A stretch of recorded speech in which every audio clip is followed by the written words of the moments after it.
वंशों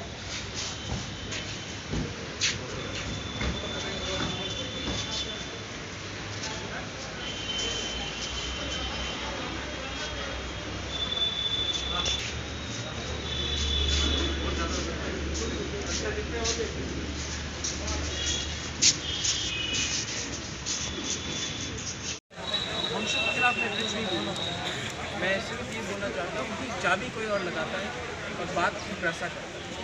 आज तक बहुत लोगों ने बहुत चीज़ मेरे खिलाफ बोला है।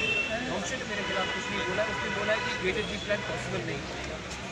अगर वंशों यही बात दूसरे पार्टी को भी बोल दे जो पूरा त्रिपुरा को त्रिपुरा से हटाकर कुछ और बनाना चाह रहे हैं तो अच्छा रहता। लेकिन मैं वंशों से नाराज़ नहीं हूँ। वंशों का जो थिंकिंग है वो उसके बॉसेस उनको बोल रहे हैं कि क्या बोलने की, वो उसका दिल का बात नहीं बोल रहा है। दिल में हर त्रिपुरा से अपना पॉलिटिकल और कॉन्स्टिट्यूशनल पावर चाहिए विच इज़ ग्रेटर। दिल में हर त्रिपुरा के अंदर में एक विश्वास है कि ये मिलेगा तो त्रिपुरा को कुछ भला होगा। वो दिल का बात नहीं बोल रहे, उसको जो बोला गया बोलने के लिए बोल रहे।